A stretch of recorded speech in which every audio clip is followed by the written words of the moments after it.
After a historic weekend at Pensacola to get the Turbo Truck Series underway, we head up north to the hidden gem of Macon, Georgia. We've seen plenty of historic happenings on this half-mile track, both on the track and below it. We've seen plenty of interesting storylines come out of this, but now it's the Turbo Truck Series time to make this track their own, and it's time for the running of the Dewshine 300 here at Middle Georgia Motor Speedway. Alongside me in the booth today for this race is Duke Ansack, as he usually joins us for Nitro National competition. He had a very solid run at Pensacola in his Truck Series debut, so it was a lot of fun to see on the track, but now it's time to see what these 36 truckers can do out on the relatively close confines of Macon, Georgia. What's the biggest thing we're going to see? We're going to see some close quarters contact racing, or are we going to see some hard racing for every position on the racetrack? That's going to be a given. What are we going to see tonight? Yeah, absolutely. You know, these trucks are so much fun. I want to start with that. I mean, I'm so glad that we've got trucks going on. I absolutely love trucks. The team motto is "Truck Yeah." We're all saying it around the shop. It's a great time all around these trucks. And you know, this track is going to be absolutely fantastic. You know, it's going to be difficult to capture, at least on the screen, how much action truly is going on around this track. It's going to be in all the positions. It's going to be everywhere around. You're going to have to try to get to the bottom. It's going to be dominant down there, you know, because it's a shorter way around, but you're going to want to be moving people up the track, trying to pass them that way. It's going to be classic short track action, you know. It's what everybody is looking for in racing. So I'm really excited to watch this race, and we've got a lot of new drivers out there that are going to shake it up, and I think it's going to be fantastic to watch. So I'm excited to get started. This is the first indicator of who's going to have the strength of the season, because this is the first of many, many short track races this season. And for the second week in a row, we have a female pole sitter for the Turbo Truck Series. This time it's Alison Rayne in the number 34, putting the Jeff Bolton Racing Ford on pole position, with Jimmy Hogan lining up alongside her. Teammates Christian Russell and Zachary Bilson make up row 2, with Carson Jefferson rounding out the top 5. And then, like you said, a lot of drivers making their debuts in this race, and this is going to be a very interesting race, because like you said, people are going to be pushing each other up top, and people are going to be hustling to try and get to the bottom, because this is a bottom feeders racetrack if there ever was one. And with relatively low banking in the corners, you once you get bumped up there, it's going to take a lot to get back down.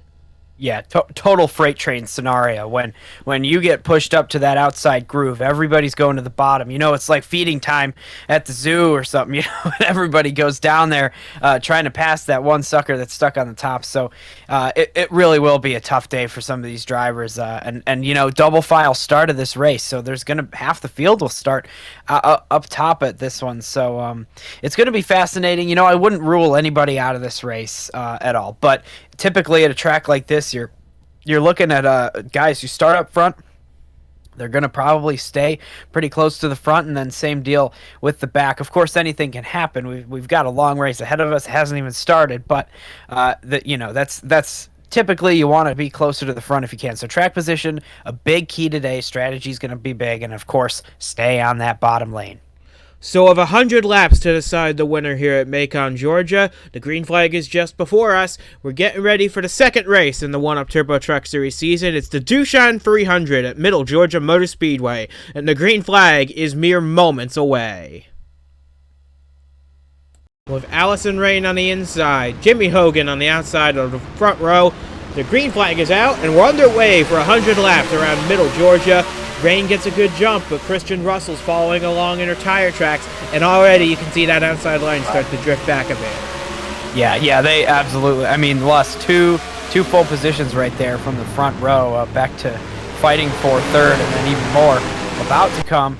That inside line really is dominant, and it's going to remain that way for a lot of this race. But this 34 truck is looking really good so far out front, starting to pull away just a little bit from the monster truck behind. But yeah, outside lane, got to avoid it. The top two right now are both being driven by veterans of other series. Alison Rayne ran a lot of races in the Superstar Series last year, and now We got some 3 wide action further back in the field. We've got, and we've already got trouble on the racetrack, it looks like. First caution of the day on lap number 2, and we got a big stack up in the back. And, oh boy, we got a lot of cars. We got a lot of racing machines stacked up at the back. Everybody's going to stay on the lead lap, so that's not going to be an issue. Even if you see the 56 of Brett Bishop running behind the leader, Alison Rayne, he will be able to get back on the lead lap despite that. But we've got our first caution of the race on lap number 2, and I can't say I'm surprised considering how close quarters of a race this has been so far. Yeah, that was, of course, not totally sure what happened there, but everybody got really stacked up. There's not a lot of room for anybody to go anywhere on this racetrack, so it's unsurprising. It looks like one of the trucks involved was one of yours, the 83, making his series debut is Jeremy Whalen in the 83. Got a slight bit of damage on the front end of that truck, but nothing that won't buff out on pit road. But he will drop to the tail of the field while he works to get that fixed. It's a tough break for the rookie making his first series start, because that was a fast truck he had under him. Yeah, absolutely. That's the truck I was in for the Pensacola race, of course. Pretty quick there. Not a lot of luck, however. So it's going without a hood now. So that's hey, a little bit of weight savings. They know what to do. So Jeremy Whalen was on the top 3 wide, and I think Brandon Mayhew sends Aguo Zhao directly into Whalen's path, and from there there's just nowhere to go. You see Ryan Soper make some slight contact with the outside wall. He should be able to carry on, though. Everybody should be able to carry on from this one. That's just a minor incident of short track racing. That's just going to happen no matter what when you get 36 trucks in such close confines in a tight place like this. You can see it. Mayhew just barely made contact with Zhao, and that just sent him up. Oh, Brian Grigsby making his series debut took evasive action there, slowing right up to back up almost into the rest of the trucks behind him. So Whalen looks like he has the most damage out of the group, but everybody's going to be able to continue. It's just unfortunate that we had to slow the field down this early, because these trucks were going at it in a big way, especially in the early stages. Yeah, for sure, and that's nobody's fault. It's just a bunch of people. They kind of came together there, and that's where they ended up, is in the wall. So it's everybody's gonna get restacked here. It won't be quite as intense. A single file restart. Gonna be a little bit different. Nobody's stuck on the outside yet automatically, so that's good for all these drivers. But of course, the gaps are gonna be significantly larger. So lots of trucks to be strung around this place. And yeah, we're gonna see if this 34 truck can hang on to the lead like was before. So the lights are out on the pace car. We'll be going green in about half a lap. So it's Alison Rayne that leads the way ahead of Christian Russell. Carson Jefferson in third. Ryan Griffin fourth. He's already made it longer in this race than he did at Pensacola 1 week ago. He runs fourth ahead of Austin Runkle. Likewise, he was eliminated early at Pensacola, but he runs fifth at the moment. Pace truck is off, leaves us in the hands of Alison Rayne off of turn 4, and we're going to get this race restarted on lap number 8. Green flag back in the air. Yeah, a little bit of a move from the 66th in third place. It's not going to be enough to make a move. Oh, but here comes the 02. Christian Russell on the inside, going for the lead. Trying to become the first driver to lead in both races this season is Christian Russell. He led 4 laps in Pensacola. That was more than he did in all of the Nitro National Series last year, and he does it here today as well. Christian Russell takes the lead on lap number 8, and Carson Jefferson's going to go with him in the 66, and Ryan Griffin's going to try and follow him along as well. This 29 is heavily favored for the title odds in this series. We'll see what he can do now, as Alison Rayne just gets shuffled to the back in a big hurry. Yeah, Rayne was really, had a good start, but it just wasn't good enough. A little bit of a run coming from behind, and now, like you saw, this truck was really fast in the first section of this race before the yellow. Now just stuck on the outside, nothing you can do, and there goes the 29 of Griffin to the inside, trying to go for second place. There he goes, Ryan Griffin from 7th on the grid all the way up to 2nd now. He's battling for it with Carson Jefferson, and now Jimmy Hogan, the outside pole setter, is going to try and follow along to a pair of potent Fords, and there's another Ford back there, Hogan's teammate Francois Chastain in the 1, These three Fords are looking to team up on Russell's Toyota out in the lead now. Yeah, and that's a really good break for that outside pole sitter right there in the 91 truck because, like we saw, stuck on the outside lane at the beginning of this race, fell way far back, but now, of course, making it back up to third place. Good recovery on lap 12 in this race to try to give yourself a shot at maybe having a chance to take the checkered flag. So right now this 02 is still leading the way, but the 29 truck is really fast. Speaking of recoveries, Alison Rayne did manage to get to the bottom. She runs in the 5th position, just ahead of a side-by-side battle between Jefferson and Zachary Bilson in their battle for the 6th position. It appears to be settled in favor of Bilson right now, while Bilson's teammate Christian Russell leads the way. We're on lap number 14 of 100. All 36 trucks still running in this race, but one has fallen off the lead lap already. There he is, the 21 of Jonathan Lawson. He got a top 10 at Pensacola, but he must have had some sort of issue they didn't like on that 21. They brought him in and addressed that issue. He's back on track, one lap down in the 36th position. Tough break for Lawson, but there's still 18 races left for him to shine, and I'm sure he will at some point. But is Russell leading by a narrow margin over this fast 29 right behind him? Yeah, Griffin looks really good right now, hanging right along the tailgate of that leader truck right there, and look at, oh my gosh, so close to contact right there. Staying on the inside down. Now, the way to make a move here, because they're not really running right against the bottom. There's a little bit of room down there, especially on the entry of the corner, and you kind of want to abuse that. If you get the chance to be real close to somebody on corner entry, going a little bit deeper than them, take up that room that typically they won't use on corner entry. You can see the 02 right here. See, there's a whole lane down there they could use. That's where you're going to want to make the pass. So it's all about your exit speed and when you're trying to pass somebody so you can get a good entrance to the next corner. A great run as well from the two New England Cruisers racing trucks of Jimmy Hogan and Francois Chastain. Chastain is their one full-time driver, while Hogan will be splitting time with team owner Nick Ortiz in that 91. Hogan will be doing 15 races in this truck, Ortiz the remaining 5. But right now, the focus is on the battle for the lead. Ryan Griffin is all over the back of Christian Russell, trying everything he can to get the lead of this race, because Russell is putting on a clinic. Here he comes down in the turn 3. Yeah, he did it perfectly. If you saw him, he got a great run out of the corner. He snuck low, got on his quarter panel, used up that lane on entry. Now he's got to complete this pass, stay ahead. He's going to have plenty of, there he goes.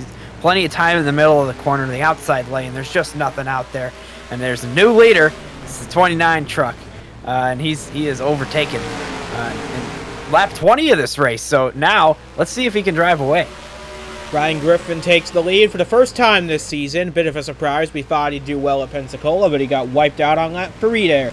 He's already made it to lap 21 in this race, and we're hoping he can make it to lap 100, because this is one of the favorites, I imagine, because it's a Fingai Saitomi machine. Those are always fast no matter what series you're in. And this team's actually trying to become the first organization to win a race in all 3 of 1UP's major divisions. They've already won in the Superstar Series and the Nitro National Series. They and Kings Motorsports are going to be trying to get the victory trifecta across all 3 series. So the highest Kings truck right now is Russell in 2nd position. So right now it's a battle of the Titans right now at the head of the train. It is Griffin ahead of Russell. They run 1-2 by about a second over Jimmy Hogan. Yeah, you're absolutely right. These two organizations, just to be in all 3 series is a task in itself. To be good in all 3 as well is absolutely incredible. So we're watching Francois Chastain right here, holding on to 4th place over our pole sitter, Alison Rayne, and holding up a little bit of group here. Sometimes when you see a situation where there's one truck that's ahead, and then there's a grouping behind, a kind of a bunched up pack, that kind of means maybe that truck is holding them up a little bit. So that one truck is doing a good job right now of staying ahead, despite maybe these trucks behind being a little bit faster. Here's Giovanni Pena, who's having a strong run for the B2B Motorsports group. He's battling Carson Jefferson for the 7th position. Pena looks like he'll be able to hold on for now. But this 86 is a bit of an underdog story. He ran really well at Pensacola, and he's doing a great job here. This could be a dark horse to make the playoffs if he keeps running as well as he has. We'll see what he can do. He's running ahead of Alexander Rowe and Austin Runkle for the moment. See what he can do. Oh, and we've got our first retiree from this race, and it's Riley Hooper in the 00 Robbers Racing Chevrolet. An absolute heartbreak because he DNF'd at Pensacola as well. He was in that dizzying crash on lap 3 there, and now his second DNF in a row to start the season. That is not what that Robbers Racing team was hoping for. Now, hopefully, we definitely hope that 00 will be able to rebound at Bristol next week, but it just goes to show that's just something that happens in racing. It's out of your control, and you just got to learn from it, move on to next week, which we hope that Robbers Racing Group will be able to do. But they still have 3 trucks in contention for this race. Carson Jefferson up in the top 10. We've got Billy Kidd we're keeping an eye on right here in that 72. And Robert Weaver a bit further back. And how about Jeremy Whalen, actually? He's doing a great job keeping up with the leaders. Yeah, without a front end. Exactly. So damage doesn't seem to be slowing him down all that much. So we see Michael Rowan making his series debut in the number 50 for Express Motorsports. And going back to the front of the field now, Chastain running in 4th ahead of Bilson, who's gotten past Alison Rayne now. So Christian Russell is trying to hold off Jimmy Hogan, who has caught the O2 in a big way. This will be an interesting battle to keep an eye on. If Hogan can get Russell softened up enough for Chastain to maybe follow him through, and maybe the 2 New England cars could try and make a run on him as well. Yeah, it looked like Hogan was trying to set up that pass to you have to get a good run out of the corner. So the way to do it is to go outside, a little bit farther outside at entry, cut lower on exit, carry more speed because you straighten out that exit, make the straightaway a little bit longer, and that allows you to gain more speed, drop down low on the entry of the corner, and then make the pass. It's a lot easier said than done, of course, as we can see. But right now, nobody is catching this 29 truck. He has pulled out to a 1.5 second lead, which is quite a lot on a short track like this. So Ryan Griffin continues to lead the way. He's led most of the race so far. He's already taken the most laps led of the season away from whoever got it at Pensacola. Actually, it was Christian Russell who led laps in both races that Griffin took that accolade from. So now Ryan Griffin's just padding that total as of right now, but Russell has got to hold off these 2 New England trucks, because those 2, I imagine, are going to be really quick over the course of this race as we enter lap 35. Yeah, and something to account for is even though they're going to be able to make it to the end, no pit stops required in this race, but there will be a little bit of tire fall off, and then at the same time, you're going to be burning off some fuel, so your truck is going to get a little bit lighter, and it's going to change. The handling will change. The drivers will feel those changes. Some drivers will get more used to the track than others. So you'll see a little bit of variation as far as who is good in the very beginning and who is good at the very end, and that all just depends. And of course, it feels maybe a little early to bring it up, but there's gonna be some lap traffic. I feel it, and that's gonna cause that's gonna be a big factor.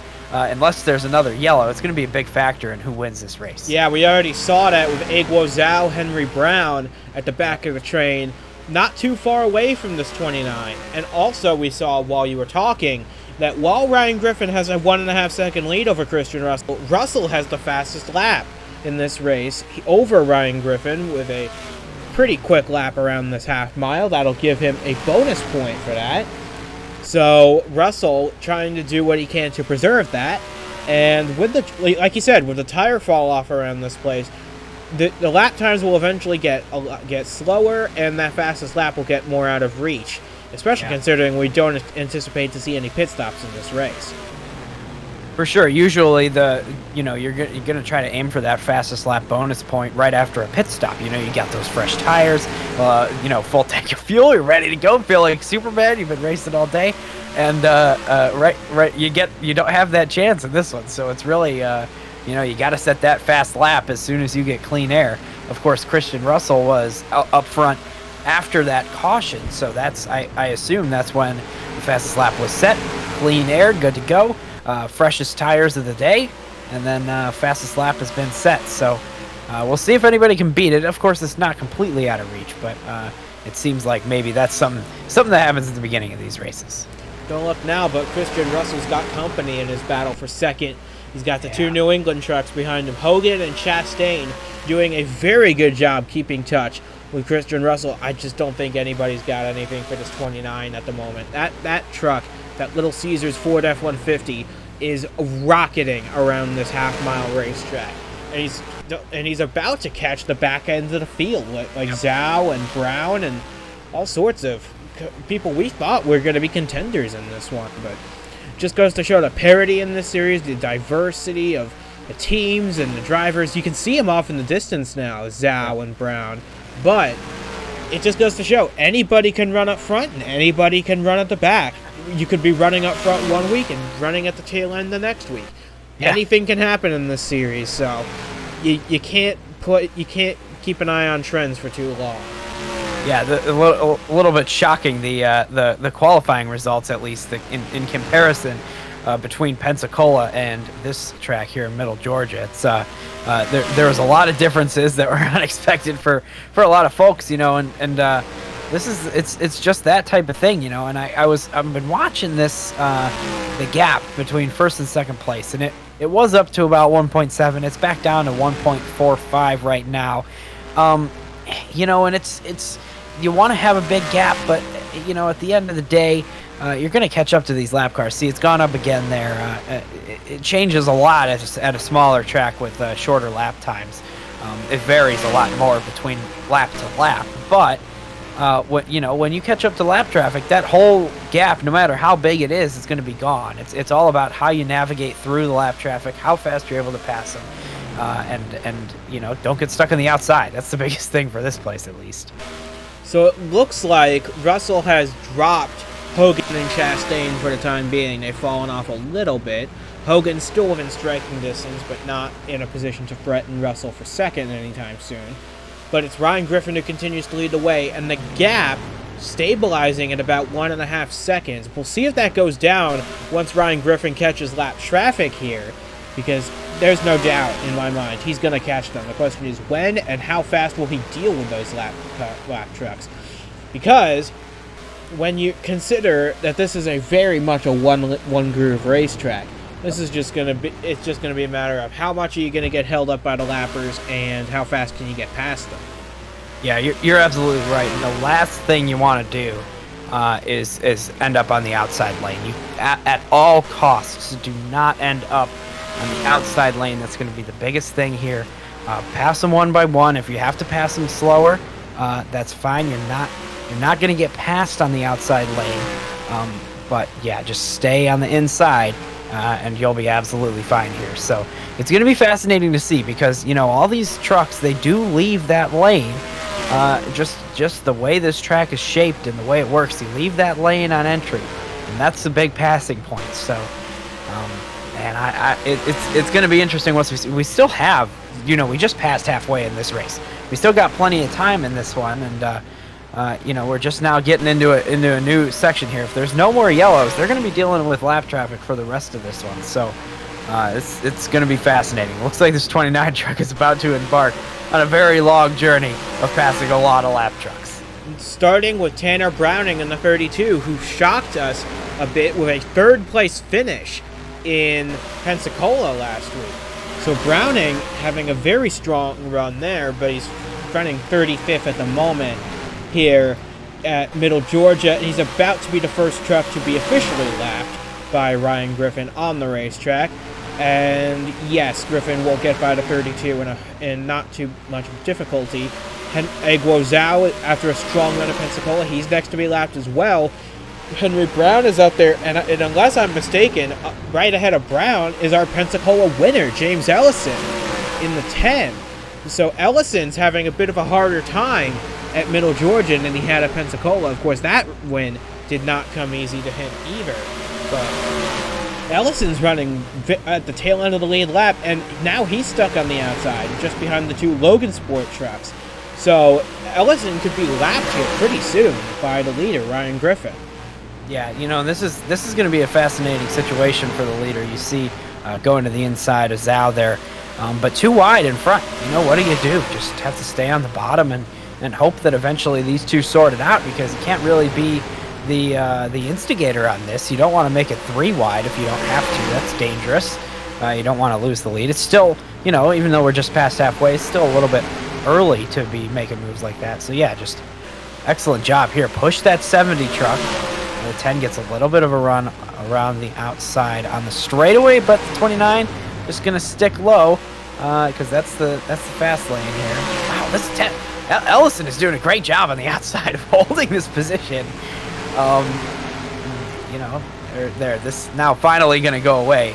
That 29 is now to the inside of Ellison in the 10, and I'll tell you, he's doing a sterling job defending against Drowning Griffin, but he has to realize at some point these two may get along well off the track, but when you're wheel to wheel on the short track like this, there's no let up. But eventually, Ellison has to realize that the game is up at some point, and Ellison will go a lap down the Ryan Griffin here. Next up is Henry Brown in the 70, the lone Ram in the field, but ahead of that, the 2 Logan Sport entries, one of which making their series debut, Brandon Mayhew in the 07.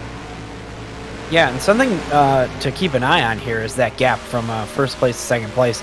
Of course, there's a few cars between them now, but the gap is down to only, a little bit more than 1 second at this point. So that's something to keep an eye on, see how close those two trucks are to each other. We're just going up through the field here. Look at some of these trucks have a little bit of damage, but yeah, that's Ryan Soper in the 84. He had damage from an earlier incident. Jesse Johns making his series debut in the 08. Dylan Hall you saw for a brief moment in the 31. That is James Ellison's teammate in the 31. He went for a wild ride at Pensacola, ended up upside down there, and he's not faring too much better here. He's running about mid-pack and not too far away from being lapped either. But you're right, that gap between Griffin and Russell is closing up in a bit of a hurry, because now it's down to 1 second flat. Now he's gained more time, back up to 1.3. I guess now Russell is fighting the same lap traffic that Griffin had to deal with, and now Hogan and Chastain are all over his back bumper for that second spot. Yeah, and it's just the name of the game is getting through the lap traffic, and how fast can you do it? It's the type of thing where if it all depends on how fast you can get past these trucks. If we saw the 29 be stuck behind that 70 truck for more than a few laps. So if the 02 can get by that truck in only 1 lap, there's a ton of time gained right there. So that's all it is, and you still have a little bit of time in this race to make it happen. You're close enough. If you're Russell in the 02, you're close enough that you have a shot, but you do have to get past that lap traffic. So it's going to be interesting to see if they're able to get through it faster than one another, because right now this 29 is still stuck behind, not really able to make much of a move. So this is prime opportunity for the 02. Maybe make something happen. Well, 29's making the move now, going to the bottom. Mayhew in the 07 he's about to lap. But yeah, you're right. He's having a bit of a tough time getting around this 07, but he's still gaining time on the 02 because Russell is now stuck behind Browning and Ellison. So this is going to... And now they're side by side ahead of Griffin now. That is Dylan Hall and Knox Hanley battling side by side ahead of him. So these guys are going to be battling it out. And like you said, 3 and the 2 doesn't go. Yep. So it's just a matter of who you push along ahead of the other and then just pass them both. Yeah, and here's the thing. If you remember when the leader had to pass Ellison, Ellison was already on the outside, kind of just fell back. Now, all these other trucks are going to have to try to pass that Ellison as an individual truck on the bottom lane. And that's going to be tough, especially when you have company from the guy who's trying to take second place away from you, Hogan, going for it on the inside lane. He's got Chastain coming with him. Jimmy Hogan moves up into the second position.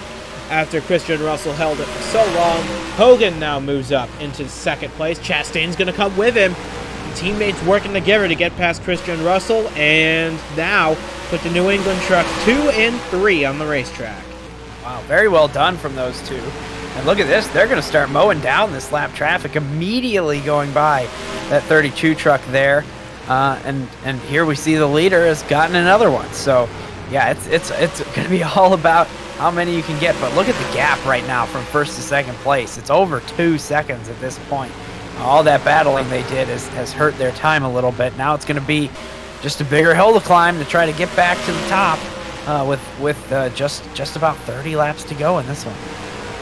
Yep, the gap is now 2.3 seconds. Christian Russell still holds the fastest lap, even if he's fallen back to the 4th spot. But we're looking through the field here. It looks like he's lapped everybody up to Dylan Hall in 28th position. 35 still running, 28 on the lead lap. So, yeah, Riley Hooper is the only retirement so far. So, Ryan Griffin's got a pretty firm hold on this race. The only thing that could derail him at this point is another yellow flag. But even then, that would put all the leaders on the outside. And if he can get ahead of the lap traffic under him, that could just set him up for clearing him and making it an easy pickings for the rest of this race. Yeah, for sure. You know, and these single file trucks is really a total blessing. You know, if you have to pass them, you might as well pass them other single file. It's good that they're not double file for the leader here. Oh, we've got someone on pit road, and it's our pole sitter, Alison Rayne, who has a little bit of misfortune here at Macon. She was running in the top 10 up to this point. Some damage. A little bit on the rear of the truck, but you can see it was a quick fix, and she's back on the racetrack, albeit well off the pace now. Let's see where she cycles back out, right behind Buren Jacob in the 23, making his series debut in that 23. Alison Rayne now back on the racetrack, and looks like she's back up to competitive speed, but obviously she will fall off the lead lap as a result of this, and that is an absolute shame, because she had a real fast one here. Even if she lost the lead early, that was still a really fast truck that they were going to have to contend with. Yeah, that's a fascinating situation there, but curious to find out what happened there maybe after the race. But yeah, you know, this is another fast truck misfortune, you know, and it can strike anybody. It's just mechanical issues. But now the leader stuck behind too wide. This is exactly what everybody behind was looking for. Hogan, Chastain, they wanted to see the too wide, but maybe it's not going to last very long. So no, Griffin disposes of Jesse Johns pretty quickly, and now he's going to tackle Ryan Soper here to put the 84 lap down in this race. A bit of a surprise from this 84. We expected him to be pretty good on the short tracks, but maybe starting on the outside line didn't do him many favors in this race. He is now in 25th, about where he started this race, one spot higher actually than where he started this race. As you can see now, Alison Rayne back in 34th position, not indicative of how she was running in this race. That was a fast one, and we're looking forward to seeing what she can do at Bristol as well. But right now, it is Ryan Griffin out in front of this race. He will easily lock up the most laps led of this race. He's led more laps in this race than all of his competitors over the past 2 races combined. So this is going to be a dominating performance here by the 29, if he can hold on to win this race, which I don't see why he can't win this race right now. Yeah. But there's still 20 laps to go, 21 to go, 20 coming to the line now. So anything's still in the realm of possibility. Just never know what's going to happen. As these trucks go into 20 laps to go, it looks like we got trouble in the back, right behind the leaders. No. Jesse Johns and Knox Hanley in the 7. That's going to bring out a caution flag with 20 to go, and that changes everything. You're absolutely right. I was just about to say, if a yellow comes out now, it's the danger zone. Everybody is going to have to start on the outside with the lappers on the inside, and this race has gotten very, very interesting after that incident. Wow. So that allows Ryan Soper to stay on the lead lap. I'm sure that's a blessing to him. But Dylan Hall, not so lucky. He's the first truck 1 lap down, and he will likely line up directly to Ryan Griffin's inside for the restart as the pace truck pulls up to catch Ryan Griffin here. So right now we have 19 laps to go. So it'll still be a double file restart. We don't go single file until 10 to go. So I'm interested to see where this started. It looked like it was between Jesse Johns and Knox Hanley in the 7. There he is. So they were both a lap down anyway. I'm just curious to see where this starts. So you see them right behind Ryan Griffin. I think Hanley's going to go in deep, and Johns wasn't expecting him, and they just get hooked together and move up the racetrack in a big way going into turn 1. That's a bit of a tough situation for both of them, because you know you don't want to give up anything this late in the race, but you got to realize if you're both a lap down that there's not much to fight for at this point. You just got to hang in there for the rest of the race. But you can see Hanley's pretty far behind Jesse Johns at this point, but he just goes for the dive anyway, and Johns maybe moved up the racetrack a little bit to catch Hanley in the left front. But either way, they're gonna have a lot of explaining to do to each other once this race is over. So we're on board now with Knox Hanley, and yeah, Jesse Johns just slowed a lot earlier than Hanley perhaps was anticipating. It looks like it's the 7 that gets the worst end of this deal.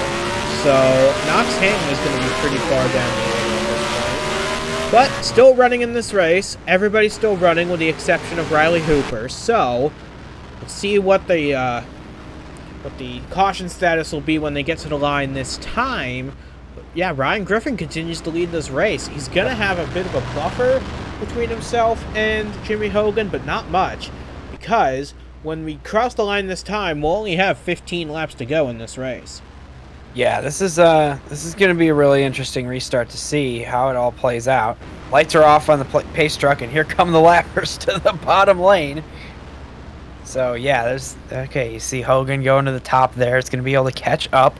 That whole lead diminished, and now stuck on the outside lane all these guys will be. So, man, this is going to be fascinating. None of them have had to run up top yet. So this is a new experience for all these trucks to try to hold their own and race for position on the top lane.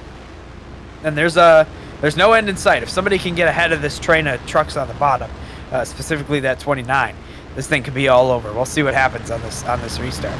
Coming through 3 and 4 to take 14 laps to go at the line is Ryan Griffin out in command of this race. Jimmy Hogan, Francois Chastain, Christian Russell, and Zachary Bilson rounding out the top 5. Green flag is back out. We're underway once again. Dylan Hall's going to see if he can't unlap himself here, but Griffin's just got such a good run off the top. Ooh, Hall's going to try and take him down the inside.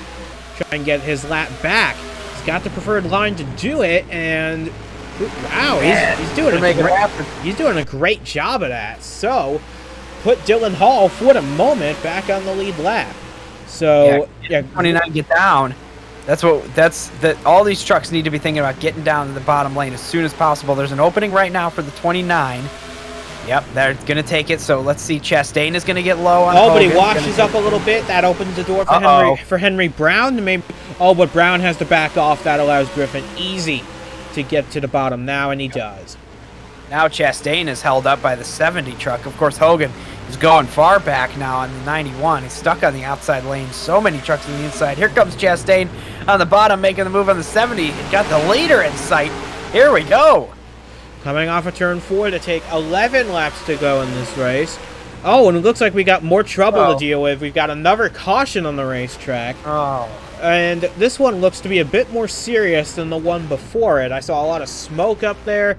We'll see who is involved in this. But Dylan Hall looks like he'll be able to get his lap back. Oh, Michael Rowan out of the race already. That's a tough break for that number 50 making a series debut. Knox Hanley again involved in this one. This one looks a little worse for the 7. He might be done for as well. Oh, and Giovanni Pena, he was having such a good underdog run in this race, but his race will come to an end on lap 89.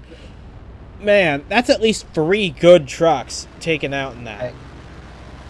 Yeah, I wonder what happened, and definitely you're right that there was the starting on the bottom there really paid off. So we'll see what happened here in just a moment.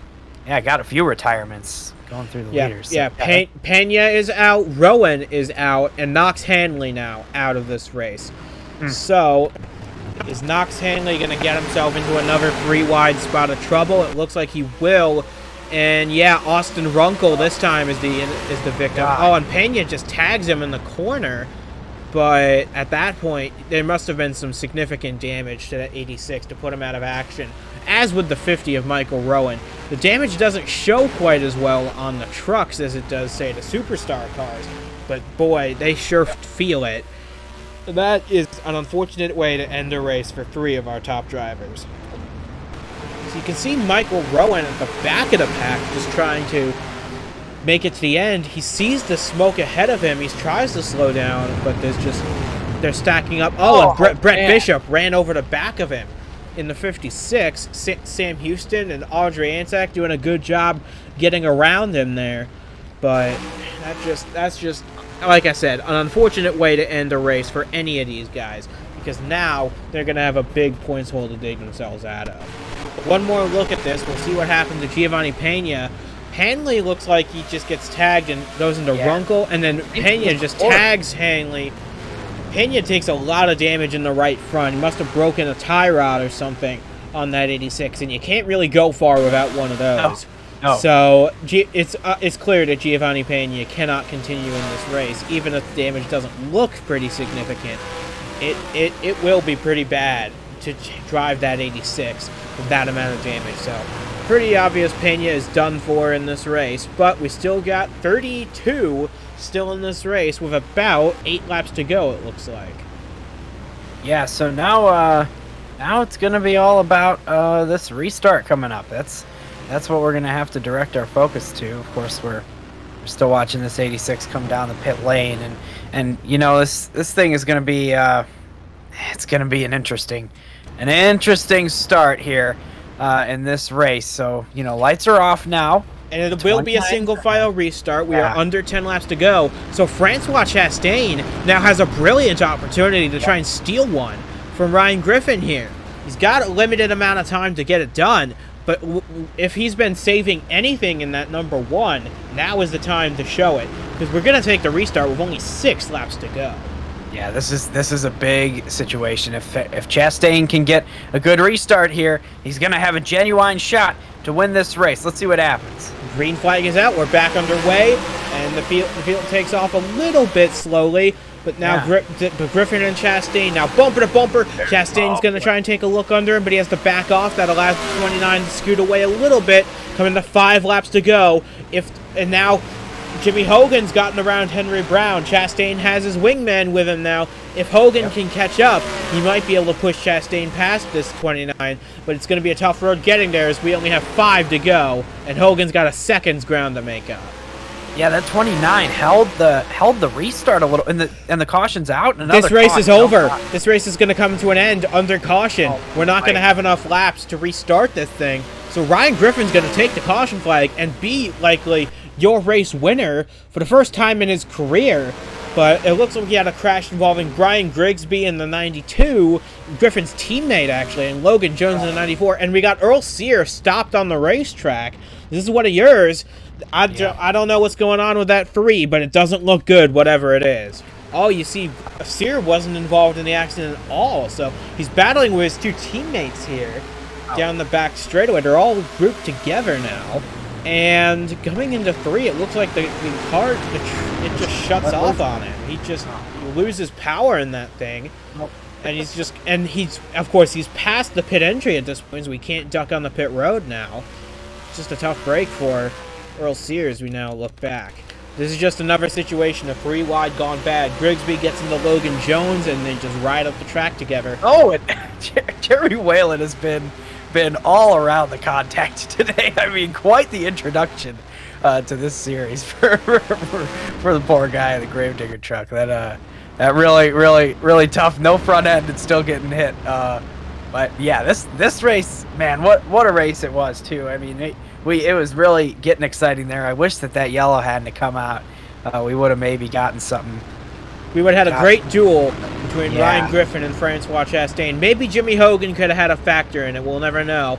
Because with the lights still on the pace truck, we will not get this race restarted at Macon, Georgia. So as long as Ryan Griffin can stay out on the racetrack behind this pace truck and coast around for 1.5 more laps, he'll get his first career win here at Macon. The first of what I'm sure will be many race wins to come for this 2019. For sure. So fast today. I mean, absolutely unstoppable. Chastain had a chance there at the end due to circumstance. But, if this thing, under the green flag run, with more than a couple laps, this 29, just an absolute rocket ship. Nobody could stop him. And just a fantastic day overall. Led a ton of laps and a deserved win for sure. White flag is being displayed, so this will be the final lap of this race. Ryan Griffin will get his first career win. He will have led 82 laps in this race. That's going to easily put him atop the lap leaders chart for the time being. And it'll be a while before anybody can top him in that, because he led a lot of this race. And if he had started up front, man, imagine, he could have led the whole way. But as the pace truck leads them around this racetrack for the final time in this race, Ryan Griffin's got to be sitting pretty. He'll be joining us in the booth for the Superstar race at Bristol next week, and I'm sure we'll have a lot to talk about that race and for this one. But coming off of Turn 4, for the final time, behind the pace truck, Ryan Griffin's going to get his first career win in the 1-Up Turbo Truck Series. He takes the checkered flag in a dominating performance here in the Dewshine 300 at Macon, Georgia. Francois Chastain will come home second, his best result in a 1-Up racing event. Jimmy Hogan comes home third for his best result. Christian Russell, another good run for him, in fourth. And Fisher Miller, a bit of a surprise. We see him make a late charge up to fifth. Looks like we have a scoring error to address here, because it looks like only 6 trucks are being credited with lead lap finishers. Boy. This will be addressed in the post-race, I'm sure. But Alexander Rowe gets a good top 10 run in 7th, ahead of Carson Jefferson 8th, with Billy Kidd, the Outlaw, in 9th. Buren Jacob gets a top 10 in his series debut as well. Well, this was a very interesting race from start to finish, but a dominating race from start to finish from Ryan Griffin in this 29. Final thoughts from a very interesting race to attend to here in Macon, Georgia. Yeah, a lot of short tracks on the schedule, so it bodes well for this 29 truck. I mean, that whole crew totally deserved this win. A very, very, very fast truck today. It also gives Finn Guy Saitomi Motorsports the honor of being the first team to win in all 3 1-Up divisions. So congratulations to the entire FPM organization. We're looking forward to seeing what Dylan Young can do in a Nitro National race tomorrow, and seeing what Jeffrey Finn Guy himself can do in the Superstar race at Atlanta Motor Speedway in 2 days' time.